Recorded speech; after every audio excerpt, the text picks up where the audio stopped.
एक सच्चे योद्धा के मार्ग को कोई अवरुद्ध नहीं कर सकता और एक सच्चा योद्धा सदैव अपने जीवन में रण क्षेत्र में विजय होने का प्रयास करता है। और ऐसे ही लोग होते हैं वृश्चिक राशि। और वृश्चिक राशि के जीवन में अभी अभी आपने देखा कि बहुत से ग्रहों का संचार हुआ है और आप अभी 7.5 के प्रभाव में भी हैं, लेकिन अभी तुरंत ही कुछ अच्छा होने वाला था, परंतु अभी आपने देखा कि सूर्य ग्रहण का भी प्रभाव पड़ गया। क्या होगा इस सूर्य ग्रहण का प्रभाव? क्या हमें और बुराई या हमारे जीवन में कुछ बुरा होने वाला है, या हमारे विधाता ने, हमारे ईश्वर ने हमारे लिए कुछ अच्छा भी कुछ सोच रखा है? इसी पर विश्लेषण लेकर के हम आपके समक्ष उपस्थित हुए हैं। यदि आप वृश्चिक राशि के हैं तो निश्चिंत रहें, यहाँ पर बात सिर्फ और सिर्फ वृश्चिक राशि के ऊपर पड़ने वाले सूर्य ग्रहण का प्रभाव हम जानने वाले हैं। आप देखिए कैसे। अब यहाँ पर 8 नंबर जहाँ लिखा है यही वृश्चिक राशि हो गया। वृश्चिक राशि के ठीक जहाँ पर 5 लिखा है अर्थात 10वां भाव, इसी भाव के अधिपति हैं कौन? भगवान सूर्य। अब भगवान सूर्य ने इसी भाव के अधिपति होकर के ठीक 14 अप्रैल 2023 को 2:57 दोपहर में अपना ट्रांजिट प्रवेश किया है, गोचर प्रवेश किया है 6ठे भाव पर। 10वां भाव के स्वामी प्रवेश कर रहे हैं 6ठे भाव पर। पहले तो ये समझते हैं कि इसका क्या फल होगा, फिर हम दूसरे भाव में समझेंगे कि इस सूर्य ग्रहण का क्या प्रभाव होगा, और तीसरे बार में समझेंगे इसका प्रभाव क्या होगा। तो जैसे ही 10वां भाव के अधिपति 6ठे भाव पर जाएंगे, आपके जीवन में, कैरियर में आपके चैलेंजेस लेकर के आ जाएंगे। आपके कैरियर में बहुत सी चुनौतियां आएंगी, परंतु वो चुनौतियां आपके लिए कहीं से भी आपके लिए समस्या कारक नहीं होगी, सदैव आपके जीवन में सफलता कारक होगी। क्यों? क्योंकि 10वां भाव हमारे जीवन में हमारा कार्य क्षेत्र है, हमारा कर्म फल है, हमारा कर्म का भाव माना गया है 10वां भाव को। अब जब 10वां भाव के स्वामी हमारे 6ठे भाव में आ जाते हैं, जो कि स्वयं मेहनत का भाव हो गया, मतलब क्या हो गया? ऐसे समय पर आप सबसे ज़्यादा मेहनत करेंगे अपने कार्य को अच्छा बनाने के लिए। और माना जाता है कि यदि कर्म प्रधान विश्व रचि राखा, जो जस करई सो तस फल चाखा। यदि आपने कर्म अच्छा किया है तो आपको प्रतिफल भी मिलना है। तो इस हिसाब से यहाँ सूर्य का गोचर विशेष तौर पर आपके जीवन में आपके कर्मों का प्रतिफल देने के लिए यहाँ पर आए हुए हैं। लेकिन जैसे ही सूर्यदेव यहाँ पर 6 दिन ठहरेंगे, रुकेंगे, ठीक 14 तारीख को तो सूर्यदेव का ट्रांजिट अपने मूल त्रिकोण राशि मेष में हुआ है, अर्थात आपके 6ठे भाव में। लेकिन 20 तारीख को यहीं पर 20 अप्रैल के दिन में क्या होगा? वैशाख कृष्ण पक्ष अमावस्या के दिन ही राहु के द्वारा सूर्य को ग्रसित कर लिया जाएगा, और जिसके परिणाम स्वरूप सूर्य ग्रहण की एक स्थिति बन जाएगी इस ब्रह्मांड में। और जब ये स्थिति बनेगी तब विशेष तौर पर वृश्चिक राशि के लोगों पर 6ठा भाव एक प्रकार से छाया से युक्त हो जाएगा, राहु का साया आ जाएगा। राहु को भ्रम का देवता माना गया है, राहु को भय का देवता माना गया है। एक भ्रम और भय की स्थिति बन जाएगी, कहाँ पर? आपके 6ठे भाव पर। डरना नहीं है, समझना है, समझना ही उपाय है। 6ठा भाव, 6ठे भाव पर जब यहाँ पर सूर्य ग्रहण का प्रभाव पड़ेगा तो प्रतिफल के रूप में आपको हो सकता है इस टाइम पर आपके रोग की संभावना बढ़ जाए, क्योंकि 6ठा भाव हमारा रोग है, हमारे स्वास्थ्य की समस्या है।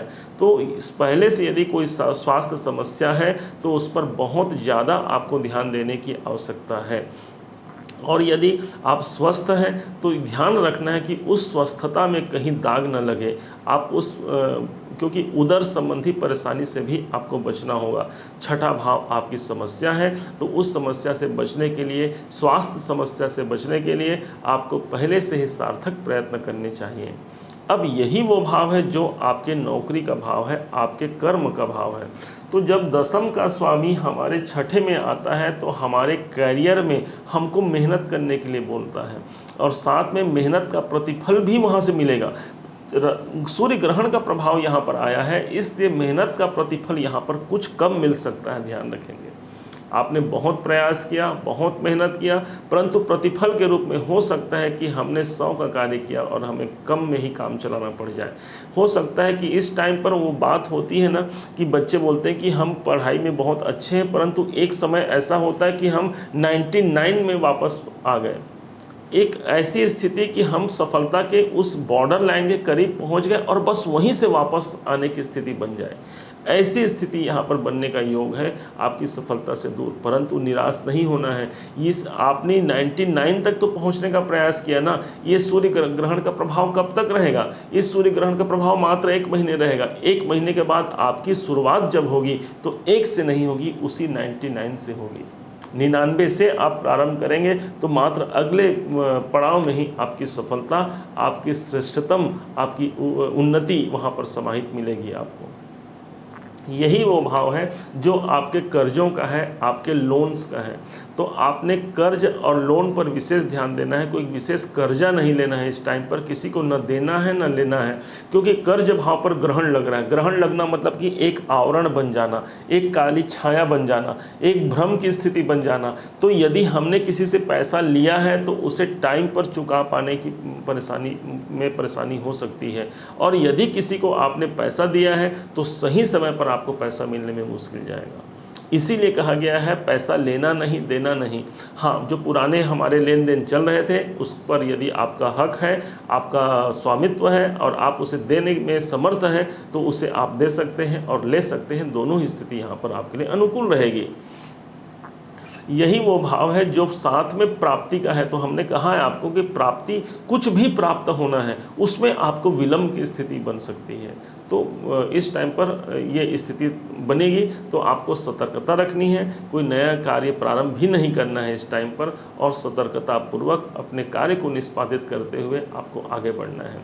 अब बात करते हैं इस राहु ने जो सूर्य के साथ जो कॉम्बिनेशन बनाया है, अब ये राहु की दृष्टियां भी होती हैं।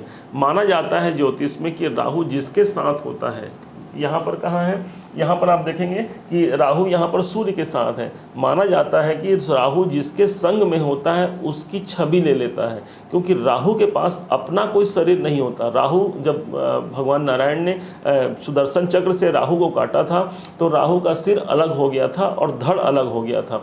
तो इसीलिए राहु को सदैव किसकी कल्पना होती है, किसकी प्राप्ति की जिज्ञासा होती है? तो राहु सदैव एक शरीर खोजता है जिस पर मैं हावी हो सकूं। शायद इसी कारण से राहु को छाया माना जाता है। छाया एक ऐसी चीज है, छाया जो किसी पर भी प्रभावी हो सकती है। इसी कारण जब राहु सूर्य के साथ में है तो ये सूर्य का स्वरूप अपने में ग्रहण कर लेंगे। सूर्य कैसे हो गए? तो सूर्य तो स्वयं राजा ग्रह हैं भाई। इन ब्रह्मांड में हमारे 9 ग्रहों में ये अधिपति माने गए हैं। सूर्य को राजा की पदवी प्राप्त है। तो राहु जब सूर्य के शरीर को लेगा तो स्वयं राजा बन गए। अब राजा बन गए तो मतलब एक क्रूर दानव यदि राजा बन जाए तो कितना विनाश कर सकता है, आप सोच सकते हैं। कहाँ कहाँ पर इनकी दृष्टि है, वहाँ पर आप ध्यान देंगे, वहाँ आपको बहुत सतर्कता रखने की आवश्यकता पड़ेगी। तो राहु यहाँ पर सबसे पहले तो लगन पर इनकी दृष्टि है।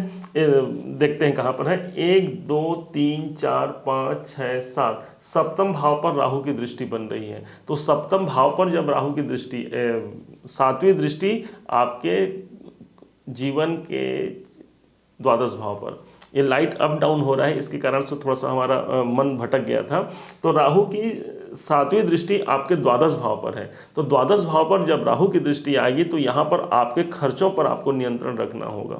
आपको आपके निवेश पर ध्यान रखना होगा। चिकित्सालय संबंधी किसी विशेष व्यय से आपको बचना होगा, अन्यथा आपको इन क्षेत्रों पर व्यय करना पड़ सकता है। इस बात को आप ध्यान रखेंगे। राहु की पंचम दृष्टि की बात करते हैं तो 1 2 3 4 5 5वीं दृष्टि आपके दसम भाव पर है।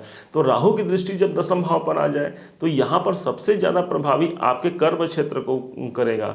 हमारे कैरियर में कुछ बढ़ोतरी होने वाली है तो वहाँ पर कुछ रुकावटें, कुछ अवरोध देखने को मिल सकती है। अब यहाँ पर 7वीं दृष्टि आपने देखा, 8वीं 9वीं दृष्टि राहु की या सूर्य ग्रहण का प्रभाव आपके जीवन में आपके धन पर भी पड़ेगा, पैसों पर पड़ेगा। तो राहु जैसे पराक्रमी ग्रह, राहु जैसे मायावी ग्रह की स्थिति या दृष्टि जब हमारे धन भाव पर पड़ेगा, वो भी राजा बन करके, तो आप समझ सकते हैं कि यहाँ पर आर्थिक विषमता को दे सकते हैं। अपने पैसों का लेन देन ध्यान रखना है। कुछ धन संबंधी आपके खर्चे बढ़ सकते हैं, अचानक से कोई धन खर्च सामने आ जाए और आपको खर्च करना पड़ जाए। इस टाइम पर बैंक बैलेंस थोड़ा सा कमज़ोर होने की संभावना है। तो इस करना क्या है, तो बैंक में जो पैसे हैं या जो अपने पास सेविंग में जो पैसे हैं, उस पैसे को हमें निकालना नहीं है जब तक बहुत आवश्यक ना हो जाए तब तक। यही वो भाव है जो आपके कुटुंब को दर्शाता है, आपके परिवार को दर्शाता है। तो कुटुंब में अशांति का माहौल न बन पाए, इस बात का भी ध्यान रखना होगा आपको, क्योंकि कुटुंब में यहाँ पर अशांति की संभावना भी यहाँ पर बन सकती है।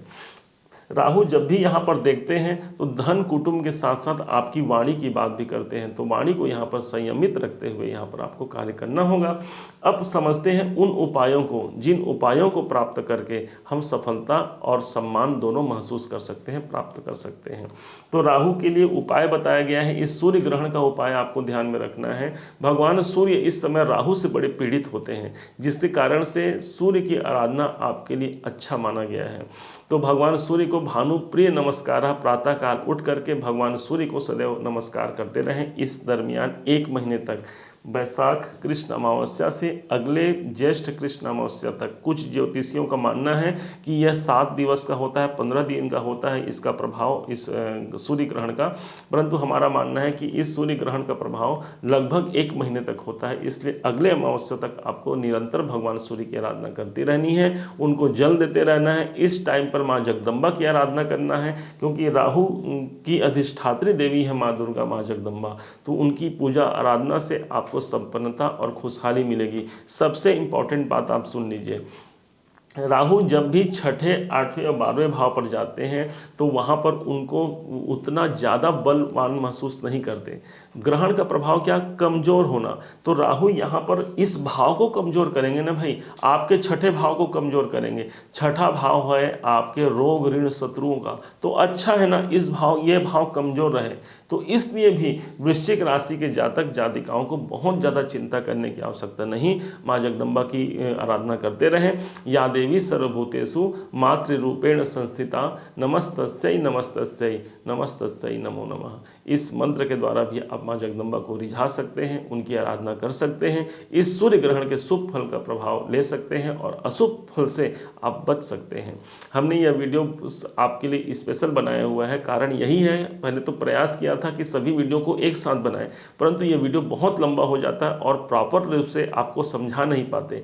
इस कारण से इस वीडियो को हमने अलग अलग बनाया है सभी राशियों पर और आपके लिए विशेष बनाया है। आपको यदि मेरा यह प्रयास आपको सफल लगा हो, मेरे समझाने का तरीका आपको सही लगा हो, तो अपना एक प्यार भरा कमेंट और लाइक ज़रूर कीजिएगा। अभी तक यदि आपने चैनल को सब्सक्राइब नहीं किया है तो सब्सक्राइब कीजिएगा। आपके इस लाइक और कमेंट से हमें बहुत मोटिवेशन मिलता है अगले वीडियो बनाने के लिए। आप सभी का दिवस सदैव मंगलमय हो, इसी शुभकामनाओं के साथ जय श्री राम।